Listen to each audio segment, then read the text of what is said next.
Thank Recording. you. Thank you. Okay. So if you are trying to make an ethical decision and there's a very clear right answer and wrong answer, then I would propose that perhaps that's not a very ethical decision. You know what's right, you just have to decide if you're going to do that action. So what I think of ethical decision making, really getting into the crux of it, what if you have to make a decision that can lead to two poor outcomes, and you're going to have to decide which is the least worst outcome, or if you're lucky, two great outcomes, but you still need to make a decision about that. So you need a way to work through a problem rationally, where you're looking at better or worse answers based on well-reasoned justifications. And the structure and framework for this is working through a ethical decision is a way of making a decision where you're not just relying on your own personal opinions and preferences, because when we start getting into the, well, it's my opinion versus your opinion, whoever talks loudest seems to win. You know, it's like, well, my opinion, I'm going to tell you what I think and get really loud about it, and then the other person gives up. And that is not actually working through an ethical decision. The second one, ethical questions arise when individuals interact with the larger community, and a decision must be made about conflicting choices. We have lots of individual decisions that we are making on a day-to-day basis. Is it going to rain today? Should I bring an umbrella? Whatever, it doesn't really matter. My decision to bring or not bring an umbrella probably will not impact you. But when we live in a community and we're making decisions about things that are going to impact all of us, we realize that different people come from a different values, come with their own sets of values and perspectives. And so the field of ethics helps us to address these competing viewpoints, consider different angles, look at fairness, look at harms and benefits for different groups of people, and then weigh options in a very systematic way. And then the last one, addressing health inequities, is a complex process involving many stakeholder groups.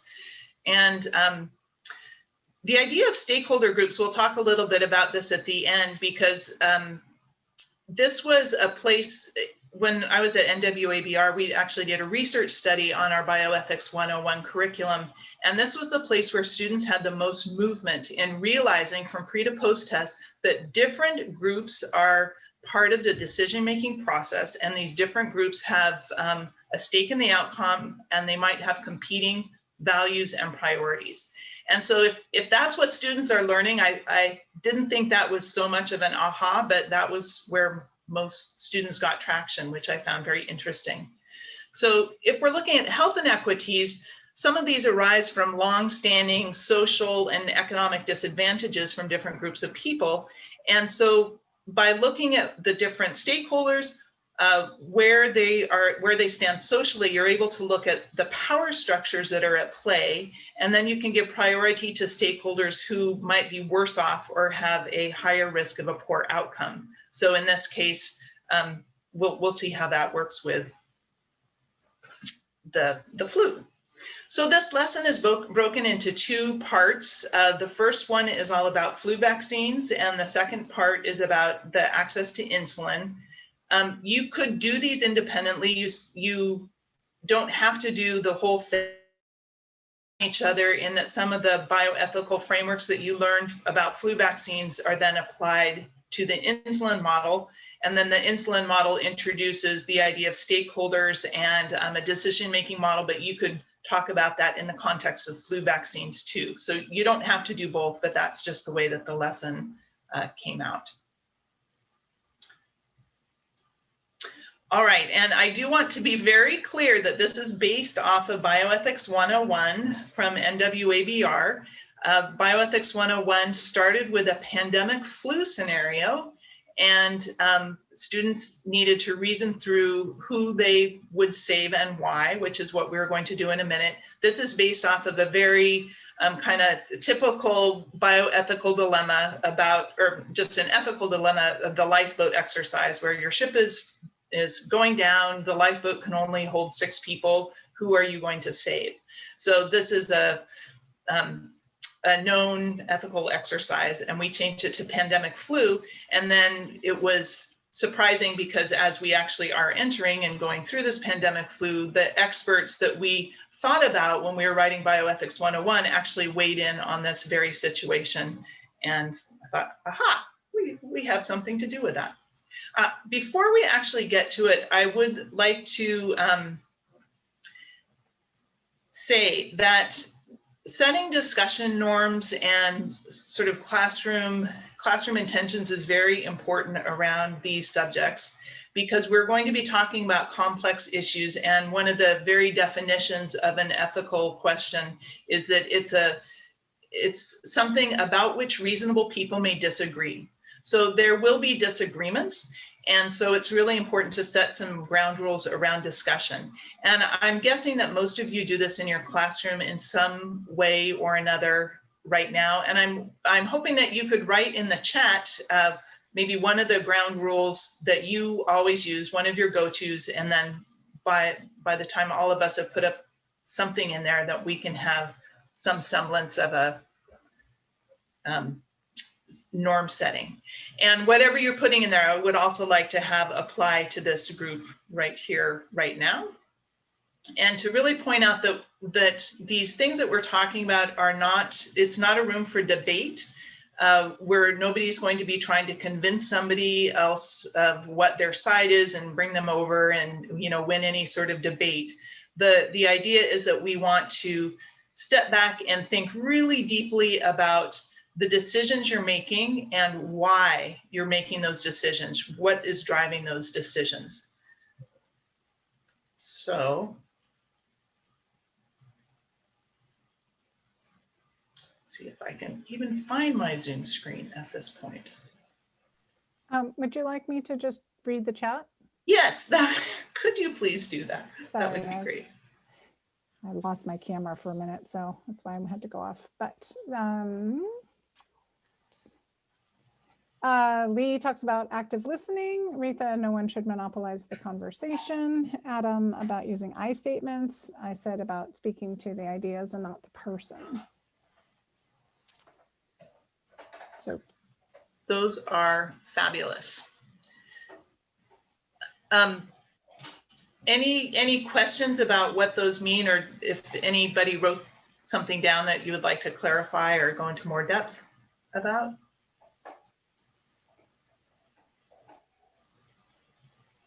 All right then. So I heard one this week that I really liked.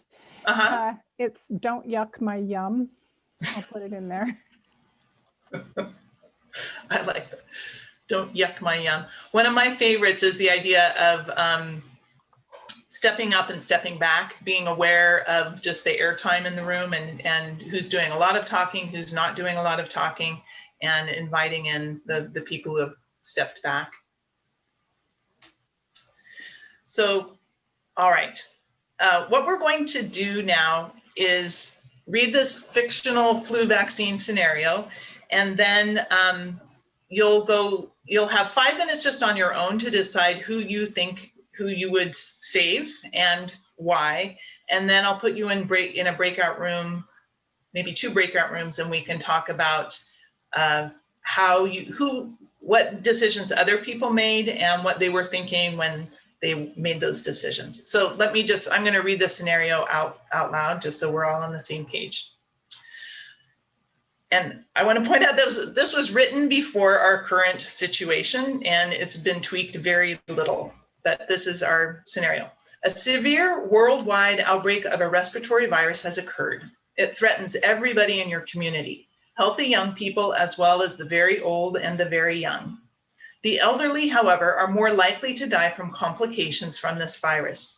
You cannot count on receiving federal assistance during this pandemic. This deadly flu has already killed people in your community, and exposure to the flu is expected. A vaccine for the virus is being developed, and your community is making decisions about how the vaccine can be given out in a fair way. There are enough vaccines to treat more than half of the community members during this wave of the pandemic. There are 10 people who require the vaccine at this time, and you can treat only 6. The 4 individuals who do not receive the vaccine will have to wait, which will put them at severe risk of severe sickness or death. Which 6 should receive the flu vaccine? All right, and here is your list. So on your own, come to a decision about which 6. A woman who thinks she's 6 weeks pregnant, a person with diabetes, a nurse's aide who works in a nursing home, a senior citizen who has 15 grandchildren, 13-year-old twins, a doctor, an elementary school teacher, a person experiencing homelessness who's living in a shelter, and a rural rancher. And the student sheet that's referenced there is basically a blank page with 6 lines, so you don't need to open that up and do it. Just write down which 6 and pay particular attention to your reasoning. Why did you think that that person should be given priority? All right, you've got 5 minutes and off you go. I'm just going to set my alarm here. You can turn your camera off and hunker down.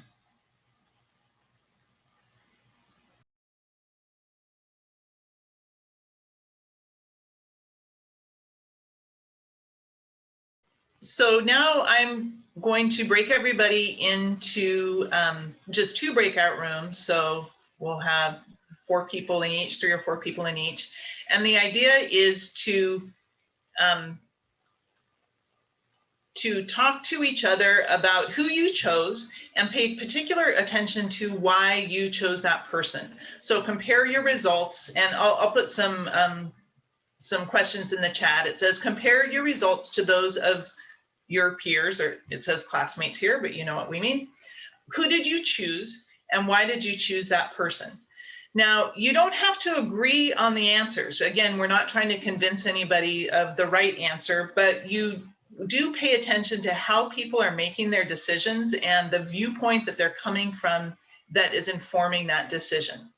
And as always, treat each other with respect, because there might be disagreements within the group, and be respectful of that.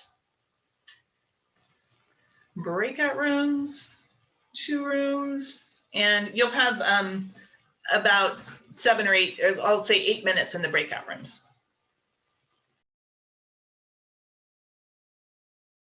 Okay, all right, that was 8 minutes, just so you know. All right, so how did it go? We had a point of order. Okay. For you. In the reporting back, we lost one of our team. Here she comes. There's the rest of our team. Jessica made the really good point that when you're asking kids to report in about who they picked, it's a shorter list to say who they didn't pick. Yeah. Who they left out. So just from a time management perspective, because that was a really smart move, Jessica. If there's, because you can have consensus on either end. And just really, if you think talking about who we leave out first rather than who we put in. But I was wondering what people thought, if that kind of skews things when you're saying like you wouldn't give it to this person because versus you would prioritize. I wonder if that skews kind of the intent of the activity. So I was curious about that, what people thought. Well, because next we're going to talk about some approaches that you might have used, and those are written with the understanding that you might use those approach to save somebody, but I guess the converse of that is, sorry, and Rita, you were. I was going to say, in our group, we just immediately went to picking the 4 that we wouldn't give a vaccine to. So I didn't. Okay. And I thought the discussions, your idea of is that good to talk about the negative versus the positive? I'm not sure that played a role in it. I thought the discussions were good and as to why those 4 should not get it, but we just went that direction immediately. Did everybody agree on the 4 who shouldn't get it? I think we agreed pretty much on the first 2 for sure, the 3rd pretty much, but we all had a different 4th. Or not what were some of the reasons that came up for not agreement, for not agreeing, or for agreeing? Like, which were the ones that you told the top 2 that were like, oh, they're not? The twins. What's that? The twins was first, 13-year-old twins. Okay. And then what was the next one? Rural rancher. That's right, rural rancher. Okay. And then who? Diabetic person was sort of okay, but not totally everybody, but that was sort of third. But then we get a real range in the fourth person. What were some of the reasons for including or not including that fourth person? Does anybody want to? Risk to the individual versus the amount of risk to other people. That individual it tests positive or is carrier. Okay. It's a big part of, I think, everybody's decision-making process was how much risk are you going to put other people in? So that was one. Yeah.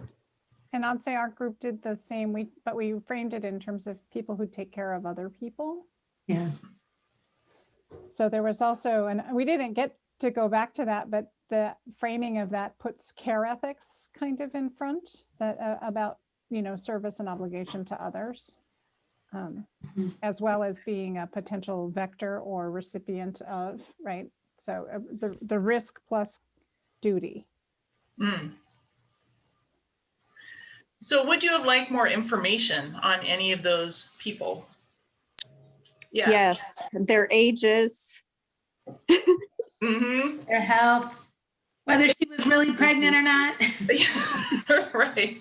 The Their doctor jobs. is the doctor a podiatrist or an epidemiologist, might make a difference.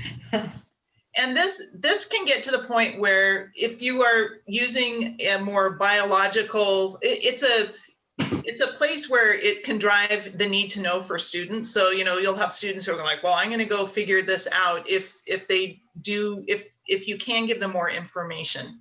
It also is a place to say that you will never have as much information as you think you are going to need to make a decision. And sometimes you need to make a decision in the absence of information.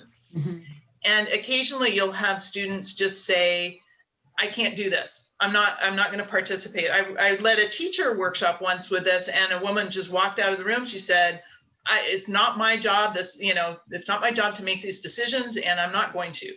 And doing that is also a decision, because if you're not going to make a decision, then it's a random, not everybody can get the vaccine. And this was the lifeboat activity where the people left behind are just plain going to die. And so it's tricky, and it can get people's hackles up a little bit about this. So there is a student sheet that talks a little bit more about the need to know more information, and if they want more information. And then I'm going to share my screen again just to go through some of the approaches that might have come up with you. So there are a number of approaches that have kind of ethical framework ties to them, but you might have been coming from this perspective without even knowing it, or students might. So in some contexts, saving the youngest is the best idea because it's going to maximize the lifespan for the greatest number of people. We know with COVID, that's not necessarily the way it goes. Drawing straws, so a totally random way to do it. This values equality, all things being equal. You could save the weakest or the most impacted. So this option considers the special needs of vulnerable populations and thinks about that. Save the most useful. So someone who has special knowledge or may be able to save others benefits a larger number of people. So that's why you might save the doctor or the person who works with the elderly and is around a number of elderly people. And then another one, respecting relationships. So honoring the dignity of human beings includes acknowledging their relationships. And this comes in when you're trying to decide or not to save the twins. This is sort of an interesting point. And for this particular pandemic, most people would not choose them. They're young. It doesn't say that they're not healthy. But if it were a lifeboat exercise and if you left them behind, they both would surely die. People really tend to either leave them both or save them both. There had been in one circumstance where a biology teacher chose to leave one twin and save one twin. And when I probed that a little bit, he said, well, if they're identical twins, they have the same DNA, so that genetic material gets passed on to the next generation, which of course, only a biology teacher. I thought about that too. Same one. Oh, you did? Okay. See, so I thought about it from the herd immunity of vaccinating one, but I still didn't vaccinate either one. okay. Well, it's just interesting to hear people decide around the twins, which is mostly they get left out, but I like sort of exploring that relationship. But basically in doing this, can you see how reasonable people might disagree with your answers? And there seem to be no really clear right or wrong answers. There's no slam dunk here where you're like, okay, we got that and we're finished. So congratulations, you have just wrestled with an ethical question. So the ethical question specifically is, who should be saved during a flu outbreak when there's not enough vaccine available for everyone? And these are some of the hallmarks of an ethical question. They involve the words ought or should, implying that a difficult decision has to be made. There are several alternate solutions, and none of them is without a challenging or problematic aspect. They contain conflicting moral choices and dilemmas, and the underlying values of people involved may clash. And we'll come back to this bit about values later on. And they have no right or wrong answers, which justifies all parties, but better or worse answers based on well-reasoned justifications. And there's no place to say, well, my opinion is this, therefore it's right, because somebody else's opinion could be just as right. So it's really helpful to then take a step back and think about what approaches you're using and what ethical principles back up those approaches. So we'll get to that next. So just in a nutshell, ethics helps us consider what we ought to do or should do, what kind of people we want to be, specifically living in a society, what kind of society we want to live in where we are not just individuals making individual choices about our individual lives. So the next part is learning from the experts. So the National Academies of Sciences put a committee together, and in October, just last October, published a 200-some page document, which I find in a nerdy way is very fascinating to at least skim through and see what they decided and how they decided it. But just to give you a little bit of information about the committee, it's 18 members with a wide variety of expertise in different fields, and they are kind of the who's who. I mean, I'm not that up on this, but there were people reading down the list like, oh, I've heard of that person and I've heard of this person. They spent a lot of time looking at lessons learned from other vaccine, get out the vaccine programs, from Ebola to H1N1 to the SARS virus. They considered a lot of different ethical frameworks that had been used to make decisions about those other viruses. And then I just found this out while I was looking the other day. It was co-chaired by William Fagey. So for those of you who don't know, we are in Genome Sciences Education Outreach, which is in the Fagey building at the University of Washington. And he was somebody who was very instrumental in the smallpox vaccine and knows a lot about large-scale vaccination efforts. So I thought that was kind of cool. And this is what they came up with. They prioritized 3 different ethical principles. The first one is maximum benefit. So this is doing the most good for the most amount of people while also doing the least amount of harm. How much can we do? Oh, my chat is back up, and William Fagey is a Colville High School graduate. Even better. I love that. And so what this means for maximum benefit is that you want to reduce severe sickness and death and negative social impacts for COVID-19 for the greatest number of people. And that also means improving the length of life after treatment. The second principle is the principle of equal concern, considering and treating every person as having equal worth, dignity, and value, and protecting from discrimination. So this means that there's no difference in vaccination or rationing based on religion, race, ethnicity, national origin, disability, and other considerations. People providing vital functions such as healthcare workers can be prioritized. And sort of the flip side of this equal concern is that if all things are equal, then random selection, for example, a lottery, is allowed. And then the last one is a mitigation of health inequities, which is giving priority to those who are worse off and at higher risk, acknowledging that the virus has significantly harmed some populations more than others, causing higher rates of infections, serious illness, and death among older adults in group living situations, among people of color, and people with health conditions such as diabetes. That's not the only one trying to make the tie to the diabetes. And then all of these ethical principles are underscored by the procedural principles of always being fair in the procedures, transparent, and being evidence-based. So this group prioritized these three ethical principles in making their decisions about who should be vaccinated when. And so they're the ones who came up with this phased approach, which we are working through in different ways. Right there at the beginning of phase 2 is K-12 teachers and school staff and child care workers. So this was proposed on a national level, but we know that the states then are making states level decisions, and they're going about it in very different ways. So this was the National Institutes of Health rolling this out and saying, this is our recommendation on a national level, but that's not followed to the letter for the different states, as we've seen. And there, every day in the paper, there are ways in which this has not been super smooth. And there are a lot of, I mean, I'm curious as to why the principles, the ethical principles that they pulled out, I think are awesome. I mean, they know what they're doing. They're a good group to come up with this. But then we have seen a lot of difference in who's getting it and who's not, and how certain people, like the rates of people, white, wealthy people are getting vaccinated at higher rates than other groups of people.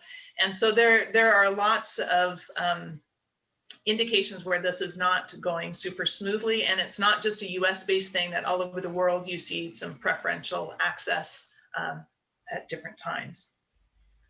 So from this, I want to point out that there are other ethical considerations that I think come to play in this whole conversation. And so I'm also putting them out there, adding to the ones, and students could use these in backing up their own decisions about who they would give the vaccine to and who not. The ethical principle that you see all the time is respect for persons, or this idea of autonomy, which acknowledges a person's right to make choices and hold views and take actions based on personal values and beliefs. And I feel like in not kind of addressing autonomy, you've seen a lot of autonomous actions out there, or people saying, well, I think I should get the vaccine because of X, Y, and Z, making decisions to get the vaccine maybe ahead of other people in line, or that they just have good access and are able to get the vaccine earlier. You also, this comes into play for people choosing not to get the vaccine, who are saying, this is my autonomous decision and I choose not to be vaccinated, and that's okay. And in American culture, specifically, a lot of ethical decisions kind of balance on the tipping point of respect for persons or autonomy, and community decisions around the goodness of the one versus the goodness of the whole. And so you see this tipping a lot in the vaccine, in considering the COVID vaccine as well. And then the other one that Helene brought up before is the ethical principle of care. So considering relationships and understanding. Yes. So with autonomy, I think that's one that comes up with mask wearing. Oh, absolutely. Yes, and this is my own choice, and yeah, autonomy runs hard and deep in our society. And so quite often, if you have this ethical perspective in your head and you see people getting into arguments over things. I can almost guarantee that one half of that argument is the ethical principle of respect for persons, for autonomy. And also we have a hand raised, Helene raised her hand. Yes. I think just in a classroom setting, the other piece that this highlights is when we're pitting individuals against populations. Because the truth is that every population is comprised of individuals, and we are all members of groups, but typically plural, not just one group, but multiples. And so it's an identity question.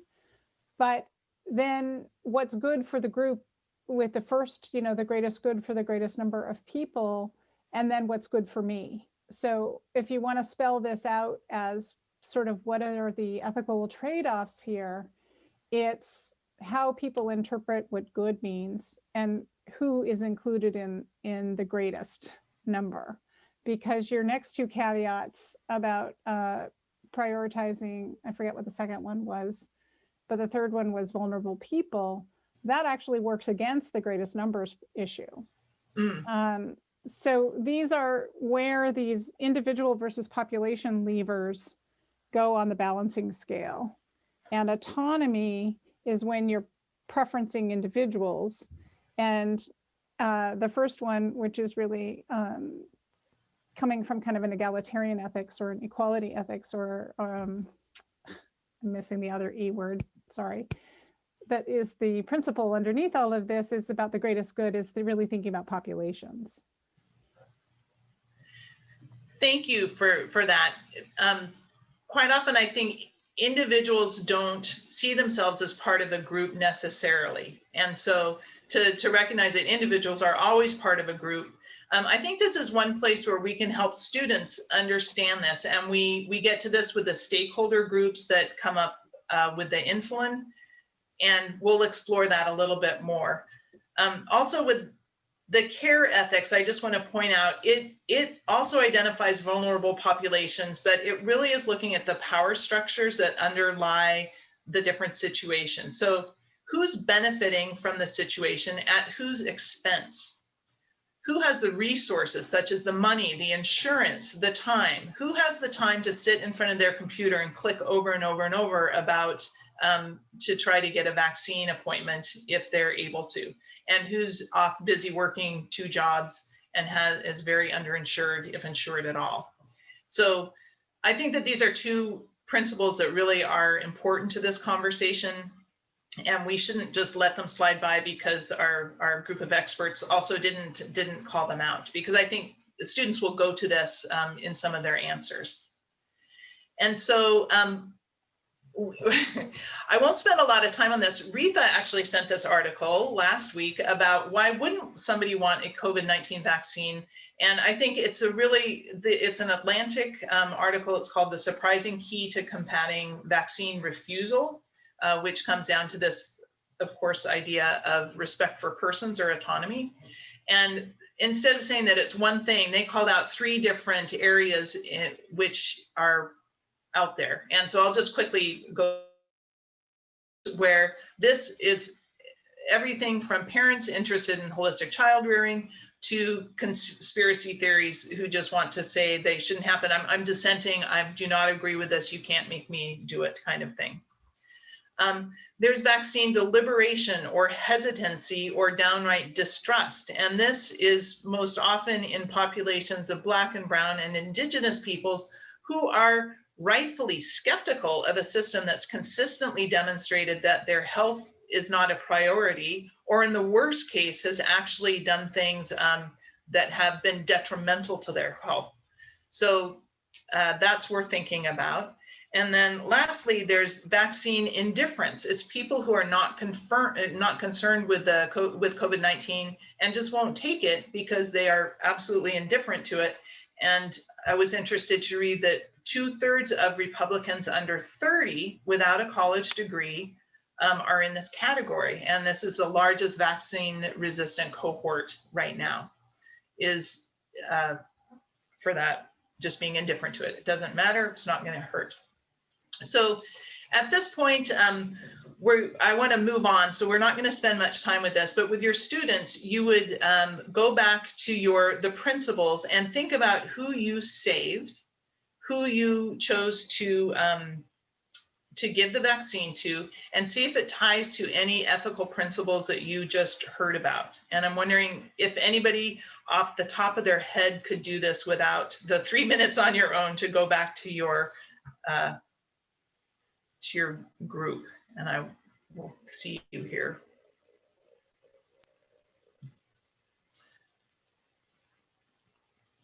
Actually, might be helpful.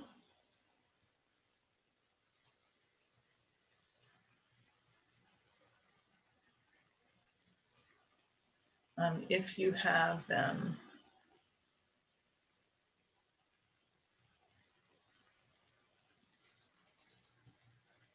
Well, we're going to move on because we need to. So if there are no questions about that right now.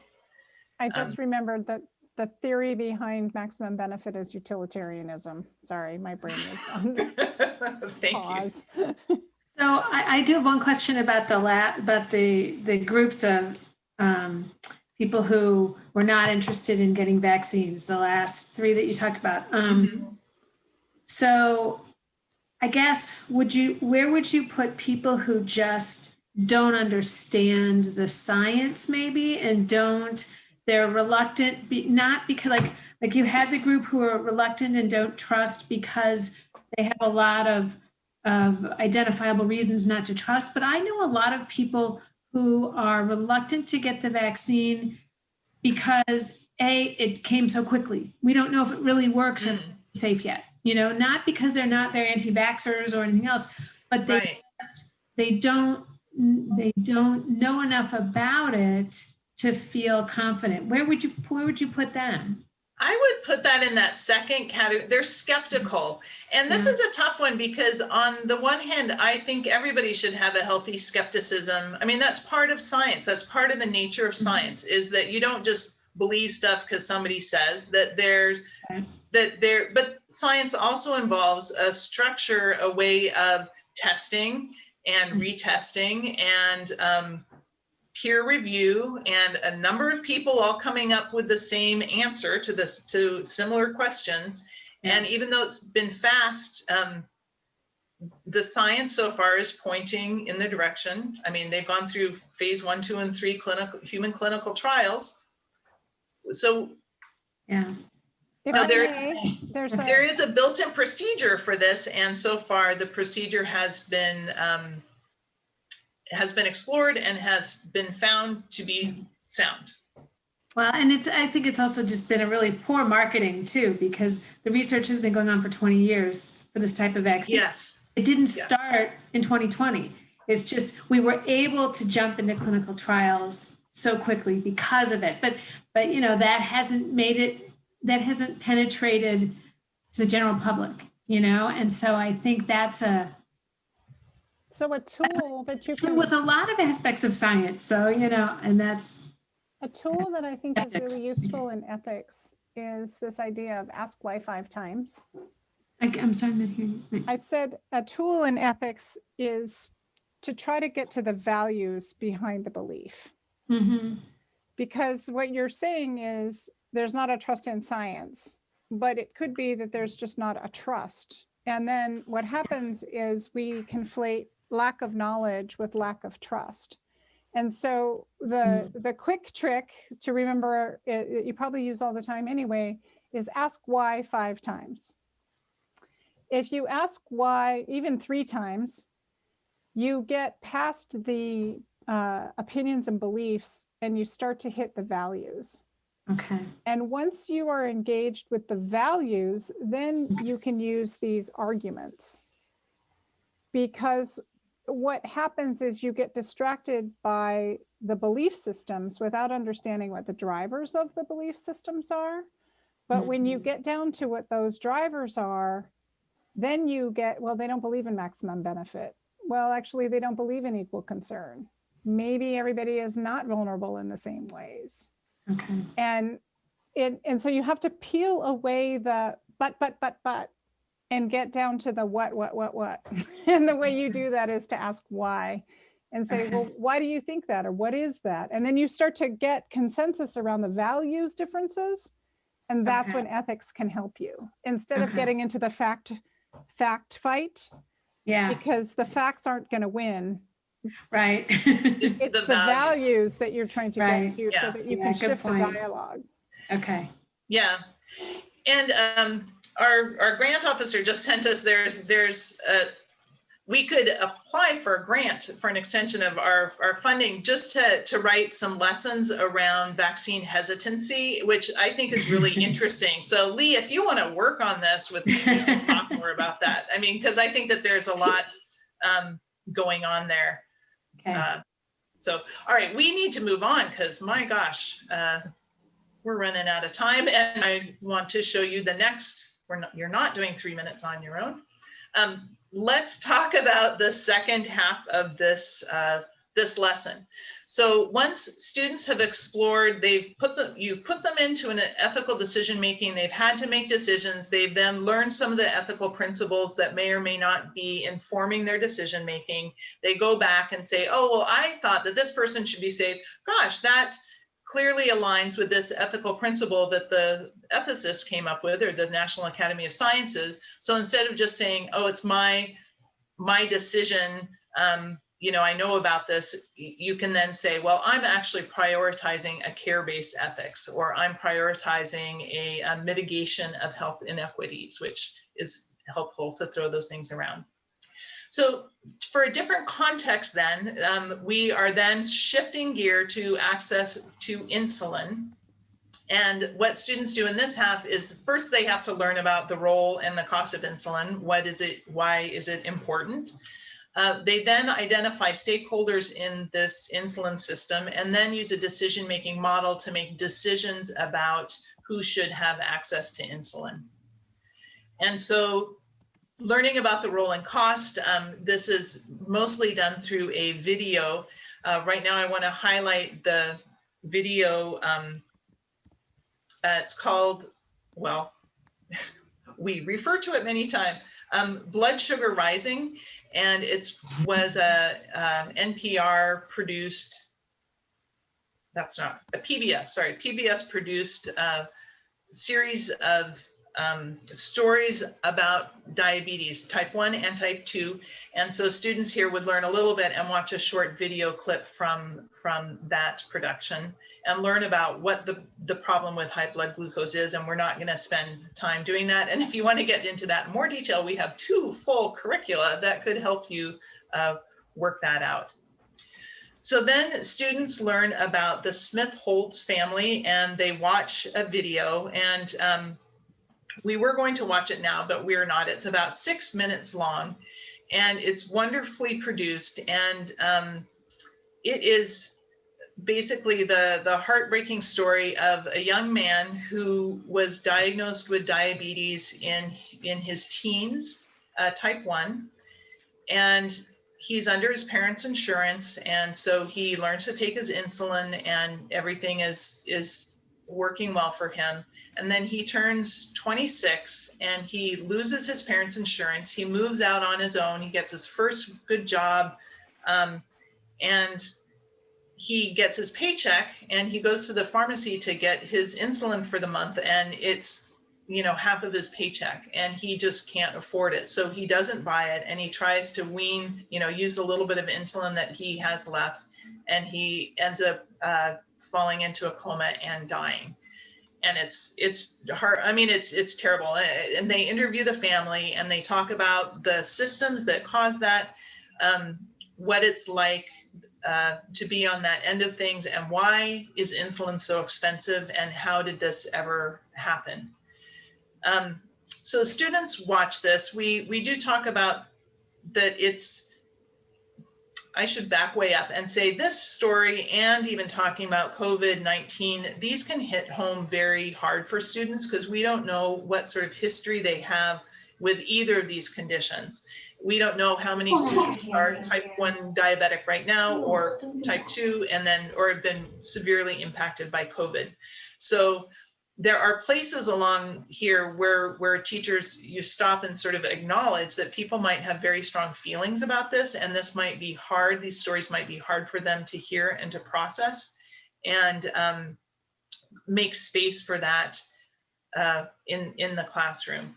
And so after they watch this video, there's a Jamboard, and I'm not sure how you would do this, if you teachers think this is a good idea, but the Jamboard is basically 4 different slides where students are basically asked to process, like, how did you feel about watching this video? Or what questions does this come up for you? Do you have any personal experience? So that there's a way of anonymously talking about this without sort of having to say things out loud in front of the class. Joan, can I ask a quick question there? Yes, please do. Since Lee and I are in a district that does not do Google related Right. are those questions located somewhere, or like kind of like the non-Jamboard version of that? Is that located somewhere like in the teacher materials maybe? No, but it will be. That's a great question. Okay. Okay. Because I just clicked on the link and it was like, enter your Gmail. And so, Okay. yeah, just wondered about that. So is it basically like what's the other one? We use one, it's like little Post-it notes. Padlet. Yes. Yeah, Padlet. Padlet. Right. Yes, Like yes. Padlet. We can do Padlet. So, Okay. And the questions are there are 4 of them, and please help me with these. I wrote down like, how did it make you feel? Which feels kind of like, I don't know if that's a great question. What bothers you most about this situation? How much personal experience do you have with diabetes? You just place a mark, so it's a continuum. And then, were any values important to you compromised in the Smith-Holt family story? So then asking students to ask more about, are there some just basic values that you're like, this is just not right. This should not happen. And the blood sugar rising has a series of stories. So if you don't like this one, or if there's another one, if you want to ask your students to watch a different video, there are a number of personal video stories that are all very well done and worth watching. And then students about the cost of insulin and why it's gone up so much. And I will just say, as far as the raising, it's interesting because in this video, there's a lot of finger pointing where the parents, specifically the Holts, are in front of Congress saying, why did my son have to pay so much for his insulin when he didn't have insurance? And there's just a lot of finger pointing at the pharmacies saying, well, it's actually our pharmacy managers who set the price. The pharmacy managers are saying, well, it's actually, oh, we don't make those decisions. And so it's you don't get a very good answer to that question. And as far as ethical questions go, who should have access to insulin? I will say off the bat is not a super rich ethical question for me because hello, people who need it should have access to insulin. So it's almost one of those right and wrong where I started out saying it's not a matter of right and wrong, but I think it helps students to look through to work through this case and be able to sort of look at the values of the different groups. I will say Washington State is one of 8 who put a cap on the price of insulin, and you can see how current this is. All January 1st, 2021, except for Colorado that did it first.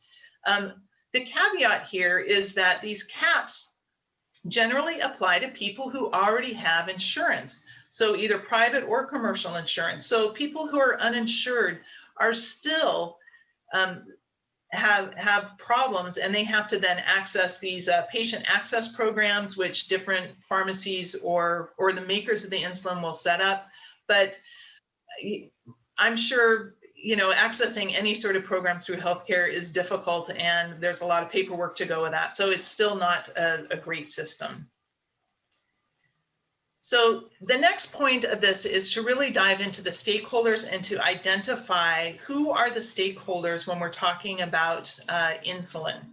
And so here are some, clearly people with diabetes are stakeholders, but also healthcare professionals who want to do right by their patients, the families of those people.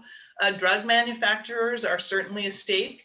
The government or the policymakers, the people who are either providing insurance or making policy around this. Somebody had to come up with the actual written law to cap it at $100 in Washington State. The insurance companies are stakeholders.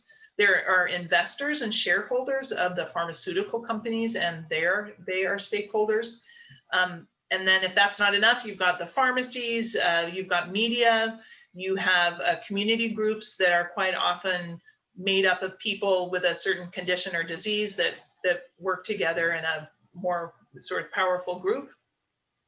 And then for each of these, oops, I did not, they all have their own values. And so we're wanting students to think about, well, what is the value? What are people with diabetes actually valuing? Why would they have a certain stake? And so then this is one of many different values sheets that are out there, but just sort of a list of values so that students can make the connection, because, you know, if they are valuing their own health, then clearly that's going to be the primary driver for them.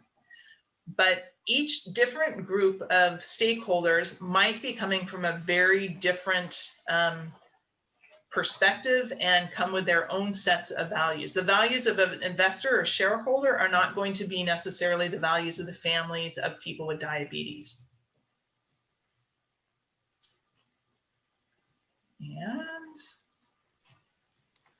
And I have a quick question about insulin. So is there a price difference between like the injectable insulin versus like the insulin pumps? I don't know the answer to that question. I can speak to that. My daughter's 21 and she's a type 1 diabetic. Oh. And the insulin that goes into the pump is the regular short-acting boluses that they give themselves when they eat. And then there's a long-acting that people who are not on a pump will take. And so if you are not on a pump, you take two types. You take once a day a shot of the long-acting, and then every time you eat or you test and your blood sugar is too high, you take the short-acting. But if you're on the pump, you only do the short-acting, and the pump gives a continual small amount all the time. How does the price compare? Of the two types of insulin, I think Emma, is Lantus and Humalog the same price, essentially? I haven't bought Lantus in a really long time. Yeah, we have a backup of Lantus that we keep in the fridge that she doesn't use. We haven't used it in a long time, but I feel like it was pretty similar in price, but you just don't use it as often. And so I guess depending on a person and how, you know, people need different amounts of insulin based on their own body mechanisms. And so some people need a lot more than others. And so it really kind of just depends. Some people can burn through insulin pretty quick if they have a larger body size and they eat more food or carbs or whatever. And then tinier people with, you know, a different metabolism are probably not going to use as much. So it really depends. Wow. And the cap I've also read is per, a lot of people need to get two vials per, it's not like per month, it's per unit, and some people need more than others. And so even though it's capped at $100, that still means that some folks are paying $200 out of pocket per month. So thank you for that.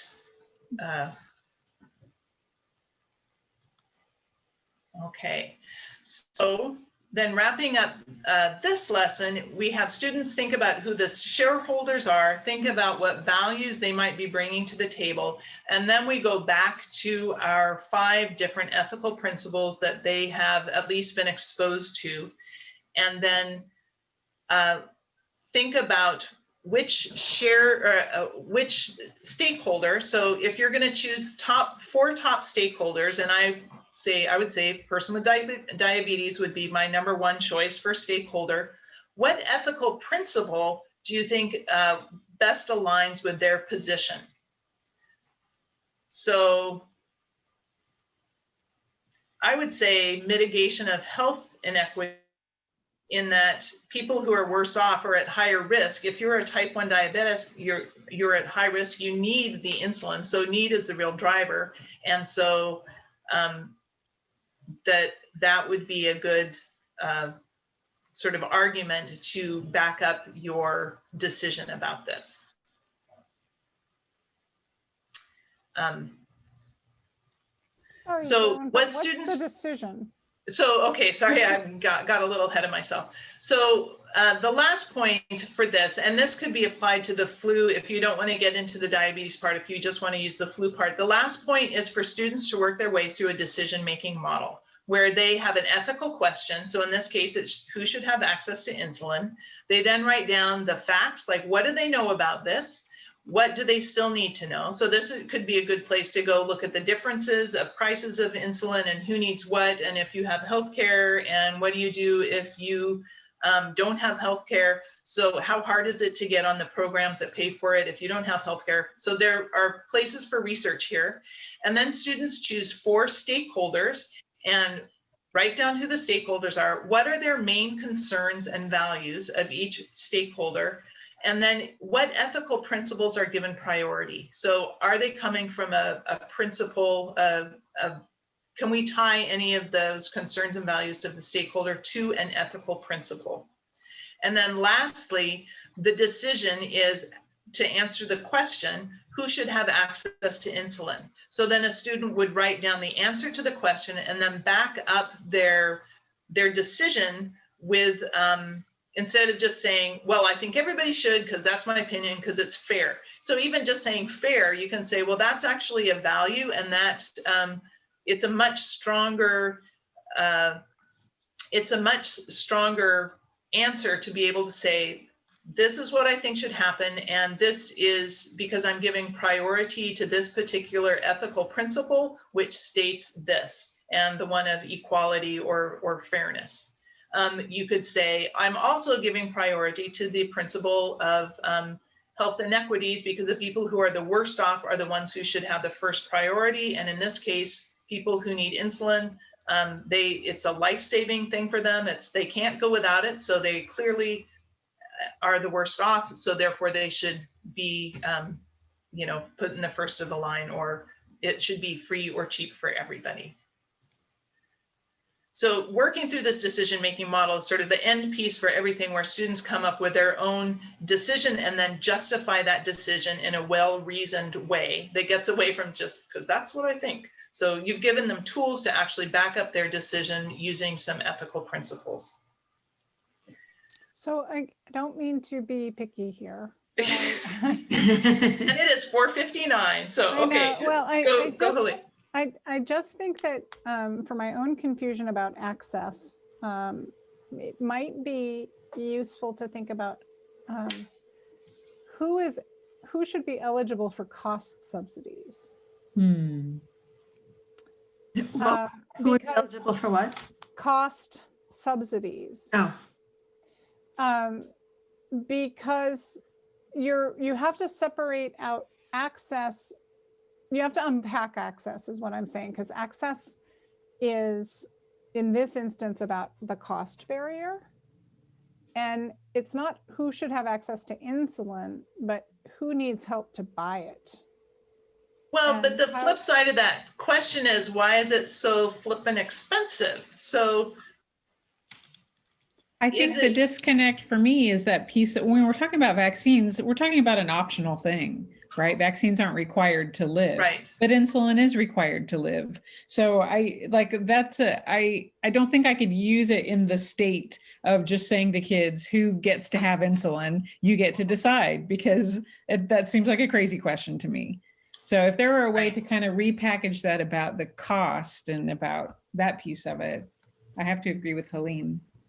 And I think it's about trying to make it a practical problem with a policy solution. Because truthfully, you can say, well, yeah, the cost subsidy should come from the government. You could then say who should pay for them, right? Yeah. You could say who's eligible and then who should pay. And those are ways that you break access down into actionable steps. And it, I think, becomes important because it ties responsibility to the decision and to the choice. And so you get ultimately in the peeling it back, how do we need to be accountable to one another? Because you get to the values, right? So, so then you're saying, well, someone's life is more important than your return on your investment that you made buying stock. Right. So the problem with access is it's too undifferentiated and it's hard to know what you're actually trading off. So if you can pick a specific aspect to focus on, then you give people the chance to kind of peel it back a little bit and be more specific. So, okay, so do you think a better ethical question, and it's kind of two, is who should be eligible for insulin and who should pay for it? I wouldn't call who should be eligible for insulin because that's a clinical decision. Okay. I would say who should be eligible for cost subsidies, because that's the mechanism that gets used. So you're saying, you know, a generic one, you put a cap on it at the state level. When you change the cap, then you create these hard to access money pits that you can go stand in line for. If you're sad enough, maybe you'll get there, right? And so, so there are, it's about who co-created the problem and what social responsibilities do we have to address that. So a natural disaster, we can't blame anybody. This isn't a natural disaster. This is a completely human-made disaster. Right. And it also is a recent disaster that is a change from a past when that was not the case. Yes. So because there are humans who autonomously made decisions for themselves, they socially disenfranchised and increased the vulnerability of a group that has no power. So sorry to get this like super complicated, but this is sort of is exactly, and I think you're getting to the root where I'm thinking of an ethical question, because it's too easy of an answer. It can work as an exercise for identifying the stakeholders and thinking about what their values might be, and then what ethical framework they might be using. But let's talk about this later. And if any of you try this lesson, I will be updating it. This is a new lesson that very few people have field tested. So I would love some of the in the class feedback, because I told Helene, I hear you 100%, and I think that that would be a much better frame for this. But just based on the time, I want to show you one last thing, which is I mentioned earlier the research study that looked at Bioethics 101, and students were given a pre-test and a post-test, and these were the questions that they were asked. Could they identify an ethical question? Could they identify relevant facts that supported their decision? Could they identify the stakeholders and how they were affected? Could they refer to the main ethical considerations? And then what are some strengths and weaknesses of alternate solutions? And the thing, of these questions, the one that had the most movement was question 3, which was identifying stakeholders and realizing that they all came from different perspectives. So I mentioned that at the beginning.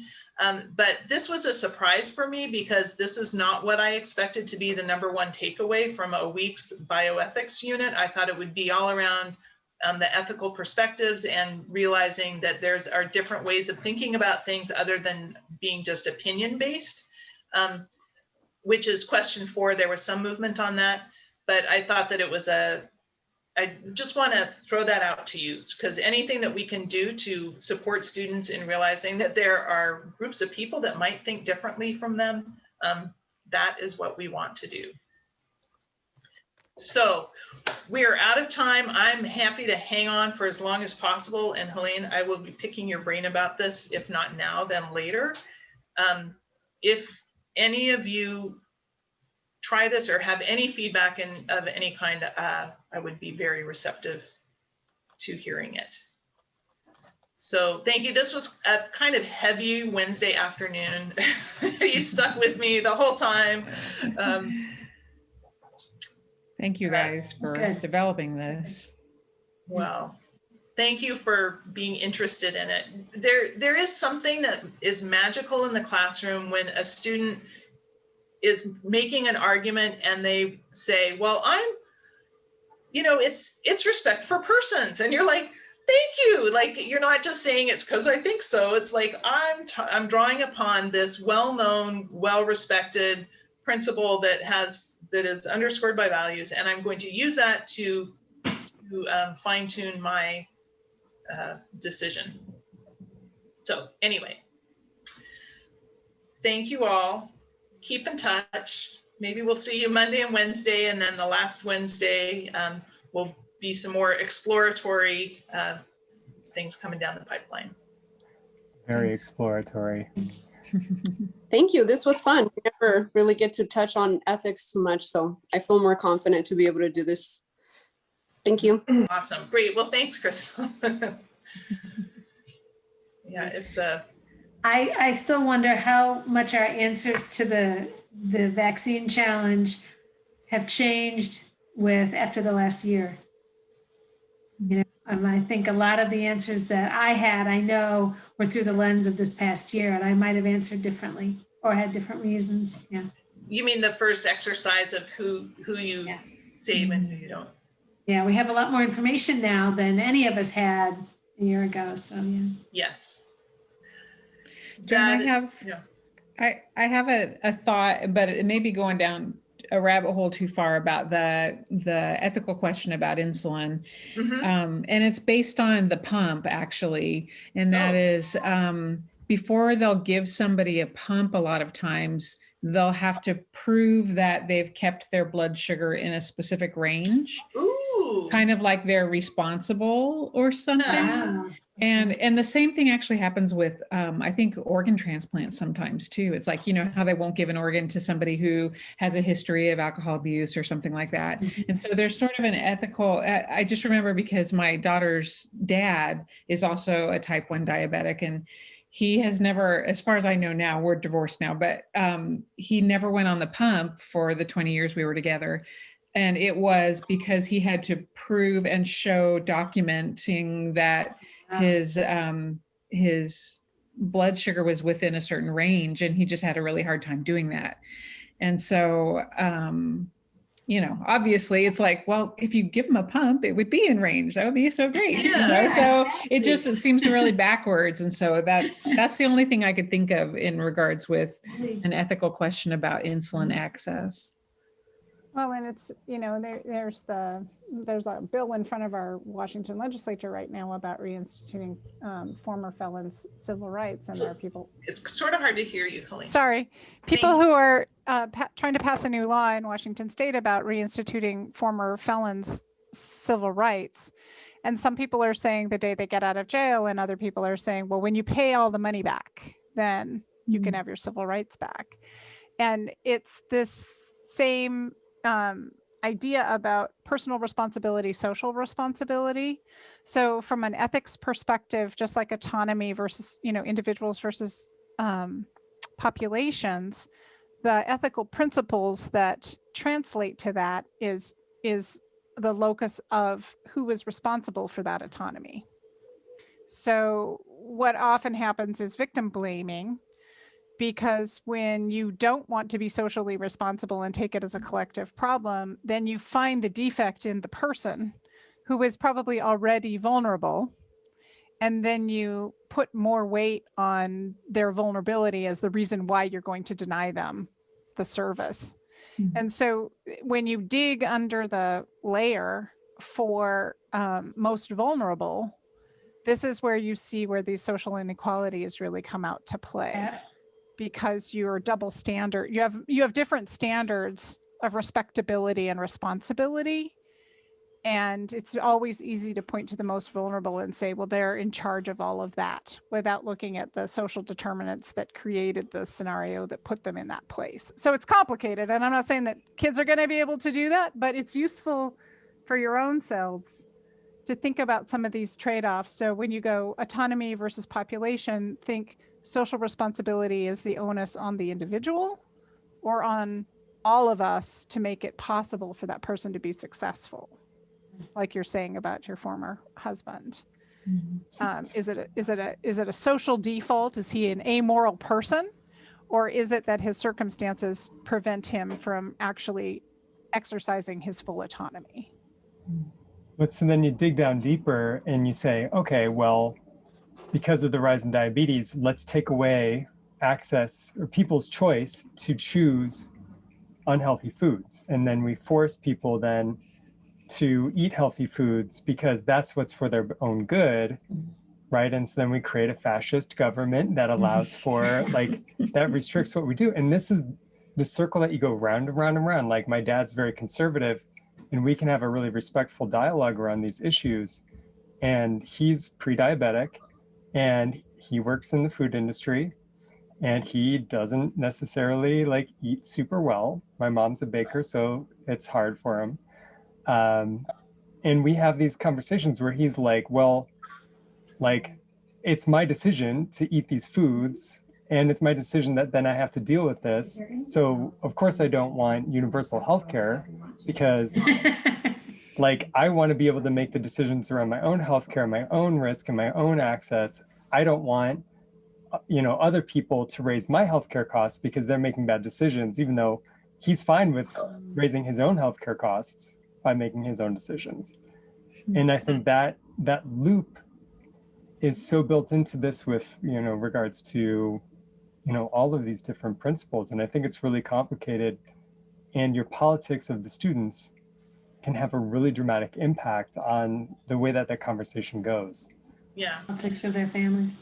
Well, it just seems crazy that somebody who can't regulate their own blood sugar, they should be the first people to get the pumps. I mean, that just, you know, if you're having a hard time doing that, you should have a pump.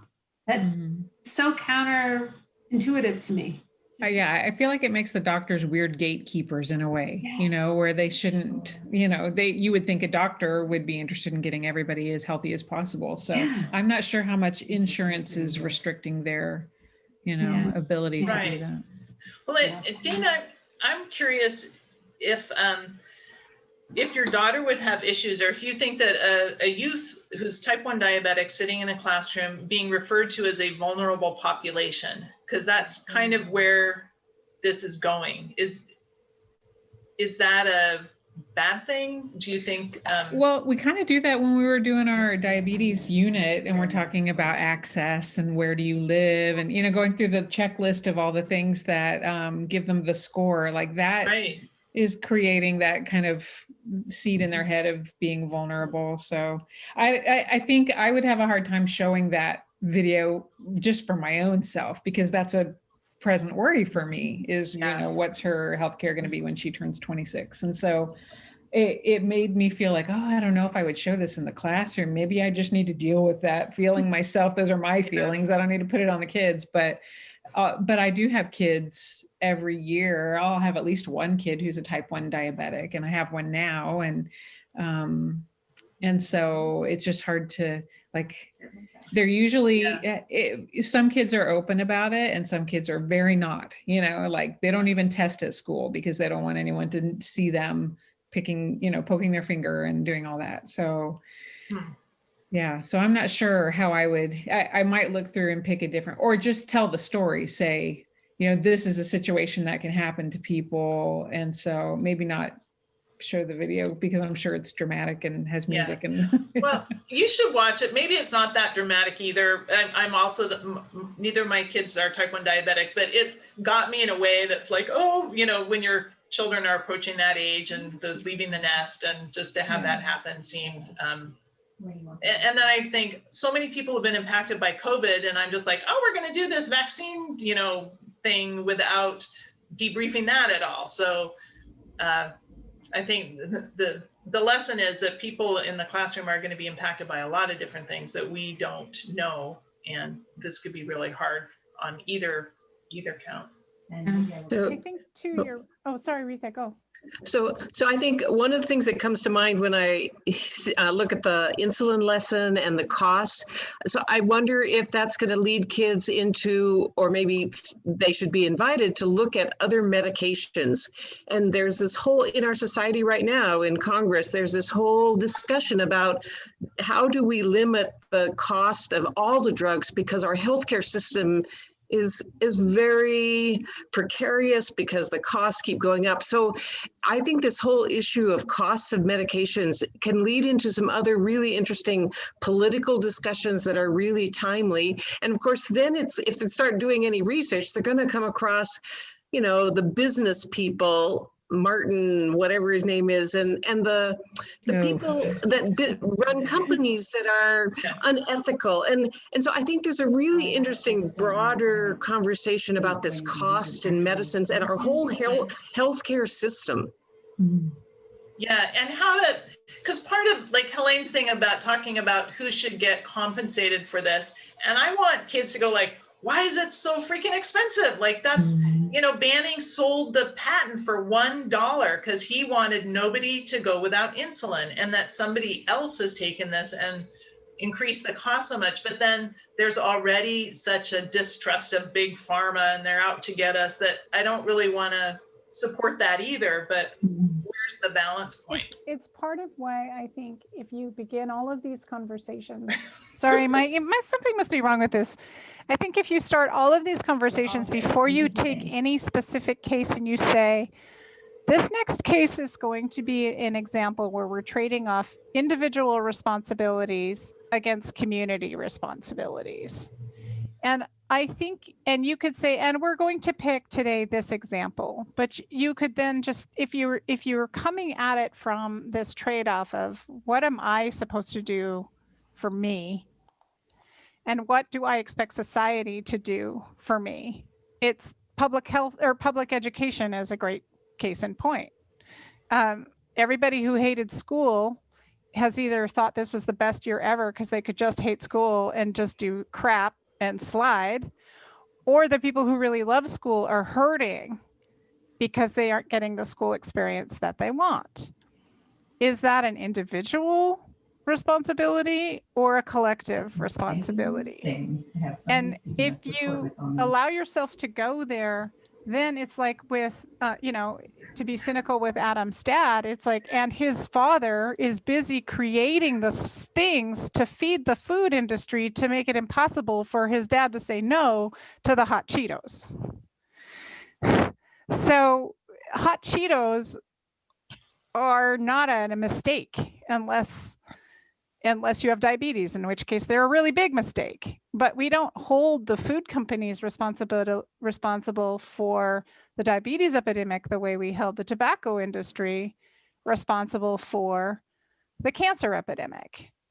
So it's where I think in terms of blowing kids' minds up, it's, you know, the kids that have been schooled in libertarianism, where it's just you all by yourself, living yourself up by your bootstraps, and you make every decision in your life about what you do, have this false belief that there's no other social drivers that are creating the choices that you have in front of you.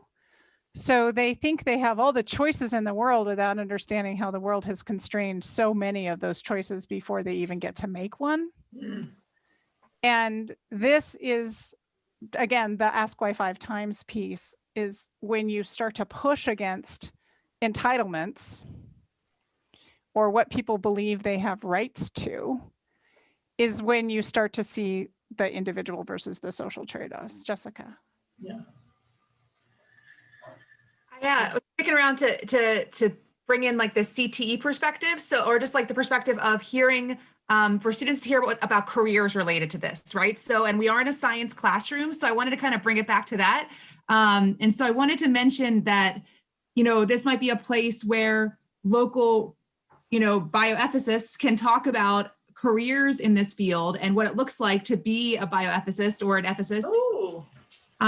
That career connection is really important for kids so that, yes, they're becoming consumers, like, you know, great consumers of science, and they're in our classroom, but the other perspective is to give them that glance. And so giving them realistic examples of how, you know, in the hospital, like you could do obviously the organ transplant thing, and give them a choice to find, you know, to go over one of them and use that grid of the stakeholders so they could really explore one topic. I was thinking about that because as we're going through all the issues with like, well, what about this related to insulin? I wonder if I would make like 5 or 6 predetermined groups of some sort, or let them choose and let them explore a topic and try to, I mean, we're in the biology class, so that's the other piece. Like, how can we connect this back to the history of science and research? And so, yeah, I'm just kind of like, that's kind of what I'm thinking about in my mind is those two connections. So I love the CTE. Thank you. The CTE connection is great. And what does a bioethicist do in their day job? That would be really good to add to that. And I did want to say in the Bioethics 101 curriculum, the NWABR created, the one that the students are working through is a 16 or 17-year-old boy named Dennis who needs a transplant, and he has been raised by his aunt who is Jehovah's Witness, and the group says no blood transplants, and so he wants to basically have the right to make that decision for himself against medical advice, against his biological mom, against all of these people. And so they work through that case study.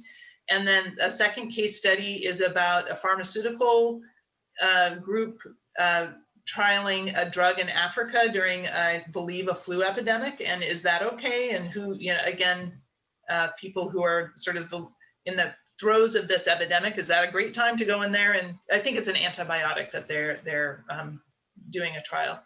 And then there's a assessment piece, and the assessment piece is a really interesting story of Ashley, the pillow angel, which she was in the news a number of years ago because they're a Seattle family, where Ashley is very impacted by developmental disabilities, and her parents wanted to have an operation where they would stop her growing because she would never be able to walk on her own and she would need full-time care. And so they wanted to halt her sexual development and physical development, which would require some operations. And so there was a lot of, so there are 3 very meaty, very different case studies that are very well supported with this sort of decision-making model. Crystal, do you want to go ahead and ask your question? Crystal, I'm so sorry. No worries. Did that work? Oh, so I had a question about the next steps. So it's definitely important to make students aware, you know, this is what's going on. This is the reality of things. At the same time, I also don't want to give them like these feelings of powerlessness, like there's nothing we can do. I mean, besides going into a bioethics career, like what can we do to have them take more steps towards making change? I'm happy to, I think what we're doing with any curriculum around this is to help students support their arguments with anything other than their opinions, and to recognize when other people are doing that, because in culture, everything is so opinion based, you know, well, I think this, well, I think that, without, how do you back that up? So, and how do you distinguish between this is just a preference? I like vanilla ice cream, and if you don't, then you know, everybody should like this. This should be everybody's favorite. How do you recognize when something is a question of preference, and when do you recognize when it's actually an ethical question? And then how you can support your argument best with an ethical question. So for me, it's giving students the tools to make really strong arguments in the classroom, at home, in any sort of way, and to recognize weak arguments, which I find very empowering. So rather than being bogged down like, oh, the pharmaceutical industry is charging way too much from this, I think the takeaway is that that you can see how to support your own argument with some really valid structures. This also seems like a great opportunity for like a write to your senator or something like that, or like to like send something out. I mean, get active, you know, or have those discussions with family and friends can be a good opportunity for that. Thank you. Just to say what a bioethicist does is exactly this. Sorry, I'm probably not hearing. Is what my colleagues who are clinical ethicists, what they do is they bring this framework to the dilemmas and they help people walk through them. They're facilitators to actually, what they always tell me is the first thing we do is figure out what kind of problem it is we disagree over. Is it a facts problem, an information deficit, or is it a values problem that even if we had all the full information, we would still disagree? So in the medical arena, is it because we don't have results back from the tests, so we don't understand what the prognosis is, or we have different values about what the next right action is? And that's what bioethicists do, is they help people, first of all, figure out what they're disagreeing about, which is where the ask why 5 times comes from. Because what you're teaching with bioethics is critical thinking and using arguments to advance your argument. And so it also engenders that you have respect for each other and you can respect your differences without demonizing the differences. So, Crystal, I think part of this is to help people understand. I think actually that slide that shows the 5 different ways that you might come to a different value system is really one of the most important things. And we always start with, you know, hold positive intent. Somebody believes something strongly because they're good people, just like you. So how can we still respect them and have a different value system and yet understand each other?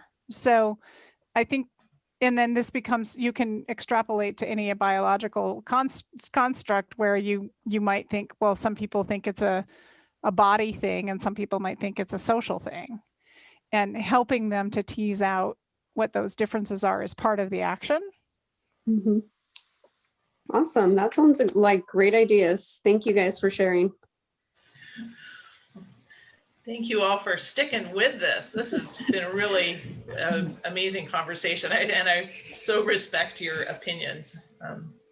Every time Helene talks, I feel calmer, and I feel like I can, like it makes me, you know, see things in such a better perspective. It's like, I think I needed you, Helene, for the last, you know, 4 years of the presidency to help me through that. Yeah. Helene will do that for you. I can attest 100% to that. So. Also, I mean, I want to, I think we might have lost Lee, was she the CTE? Who's the CTE? Yeah, she just said goodbye. Yeah, we did a video actually on careers with diabetes that we haven't really disseminated their career video with diabetes from the Yakima Health Center. We actually made one where we have a woman who's a patient with diabetes walks through the clinic and she visits all of the people who work in the clinic and they talk about how they help people with diabetes. Like what's their job in relation to helping. So there's a nutritionist, there's a nurse practitioner, there's the eye exam. I'll send the link to this group. Yeah, it's not, I still like the idea of a bioethicist CTE because that's a job probably not many people think about. Nor can they actually get it without a PhD. So I'm a little worried about it. But what I would say is everyone is a bioethicist. And everyone in healthcare faces bioethical challenges because they're put in the middle of these individual versus society decisions. And so rather than point to a career, you can think, how does every career practice bioethics? Yeah. Or how is bioethics a part of every career? So you guys as teachers face bioethics questions. You face access questions. You face equity questions. just public versus private school is an equity question. It's a bioethics question. So these are ways which you don't make it so exotic, bring it real close to home. And I think that's the value for students, is to figure out how to use these tools as part of their careers.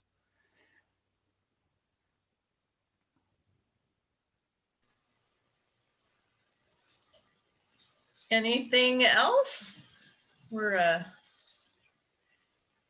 you know where and how to find us. Sorry, my dog has been so patient. I think it's time for us to release you. If you could stick around all day long, because we're having a great time. No, this is a phenomenal conversation. And if you do, if you field test this, we would love to just know how it goes. And if you feel like you need more support, then I'd send you to the Bioethics 101 curriculum, which really has things spelled out wonderfully. And of course, we're also here to help you. So thanks for your patience and great questions and great conversation. Really appreciate it. All right.